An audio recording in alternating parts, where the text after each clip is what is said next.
Welcome to Mother Daughter Projects. I'm Steph. I'm Vicky, and today we're going to share how to assemble an outside partition screen. And we're excited to announce that today's video is sponsored by Lowe's. Now I have this very large outdoor concrete patio, and it's mainly used for storage, but I have been wanting to have a dedicated space for outdoor seating, and we're going to start that process by partitioning off the space. All right, let's get assembling. The first step is to buy the materials.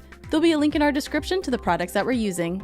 For the privacy screen, we picked up the Freedom Decorative Screen Panel Frame Kit and 3 decorative screen panels. All the hardware and drill and drive bits that you need are included in the frame kit, except screws or bolts for surface mounting. We'll be mounting to concrete, so we purchased 3/8" Tapcon concrete screw anchors. We started by unwrapping the frame kit. This was very efficiently packed as all the hardware and extra pieces were on the top and bottom, and all the rails were inside the 2 aluminum posts. Be sure to compare the parts with the list on the first page of the manual, as we missed 2 post channels when we were unwrapping, but we found them nicely nestled inside the aluminum post. And as always, be sure to read the manual, and that's what we'll be using as we share this assembly process. First, install the base plates to the bottom of the post. If you look at the aluminum post, you will see pre-drilled holes along the sides. The bottom is the end with the pre-drilled holes about 3 inches from the bottom. The kit includes a number 3 Phillips drive bit. Use this to screw the base plate to the bottom of the post. When installing the screws, you'll feel resistance at the 3/4 inch mark for a tighter, more secure fit. Your drill should be set to the low setting when securing the plate to post. You also want to drill very slowly, as you can easily strip the head of the screw or get the screw in not straight if you're going too fast. I found if I was getting too much resistance, I would back the screw out, then I would try it again. I also needed a fair amount of leverage, so the post is up against the solid surface and Mom is helping to hold it in place. Take your time and be careful not to strip the screws, which can easily happen when you hit that halfway mark and it becomes a little bit more difficult to screw in. This took us the most time out of anything in the assembly process, so be patient as the end result is worth it. For stubborn screws, I also stood on a ladder to get better leverage. The next step in the manual is to secure the post to your desired location. But the manual also says that you can go ahead and assemble the entire screen, then attach it, which is what we're going to do. Insert 3-inch post channel spacers at the bottom of each post. Take bottom rail U-channel and insert into both posts resting on the spacer. The kit comes with a number 2 square drive bit and the screws to install the rails to the post. It also comes with a 1/8 inch drill bit. Each rail gets secured into place before moving on to the next step, which we'll show in closer detail in just a minute. With the bottom rail in place, insert the first plastic post channel into post. Working from the bottom, push until the channel clicks into place. A flathead screwdriver is useful to push it into place. Next, we slid the first decorative panel into the assembly. Then we slid an H-channel rail in the groove from the top, fitting it on top of the first panel. To secure the rails, you want to use the provided drill bit to screw fully through the rails at the pre-drilled holes. You'll feel resistance twice as you go through the rail, then stop so you don't fully go through the other side of the post. Then you can drive the screw to secure. Be sure to notice the pattern on the decorative screen. We made sure that all were going in the same direction.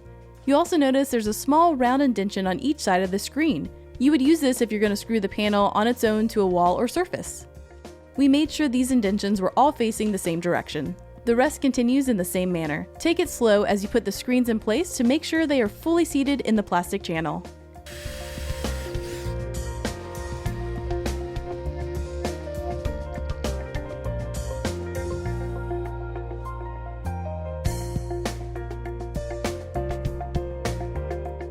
The top gets a U-channel, then a post cap over the top, which you tap into place with a mallet.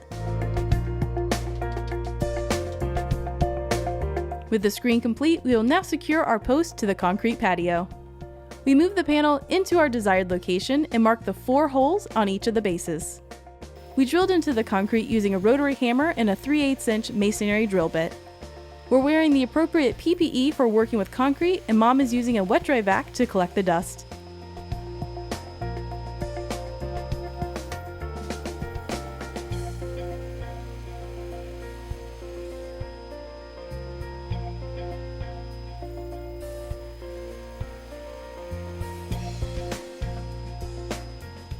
We put the screen back into place and use an impact driver to place the concrete screws.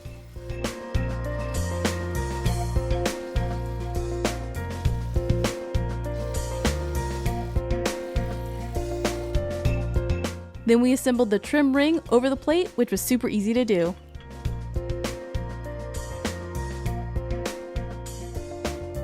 And here's the screen in place. It looks so good. We love the leaf pattern, but there are multiple patterns available on Lowe's.com. Both sides look good and really create a defined space on the patio. We also picked up a couple of planters and potting supplies from Lowe's. Mom started by popping out the holes on the bottom for drainage, then added some potting mix and a fern to the first planter. She repeated the process for the second planter.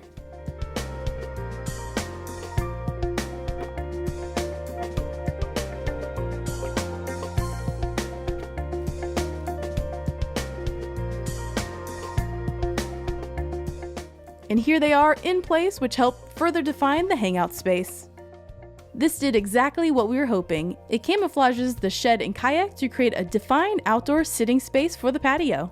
This decorative screen can also be used indoors, and as you can see, it really helps create a separate space. What we learned. When we went to Lowe's to get greenery for this project, we were so impressed with the gardening department. It just goes on and on and on. There's so many things to choose from, and we certainly will be back to grab a few more things. But you don't even have to go to Lowe's to get a lot of these items. You can actually order them online on the website. You can have them delivered. You can have them for in-store pickup, so you have lots of options. And again, all the things that we use today, we'll have a link in our description if you want to pick those up. Now, the first step in this little mini makeover was to put up the partition screen and a little bit of greenery. So the next thing would be to add some seating. Now, we're not sure what we're going to do with that, so when we decide, we'll let you know, and you'll see it in a video. Thanks for joining. If you want to see more projects from us, be sure to visit us at mother.projects.com. All right, we'll see you in the next one. Bye. Bye.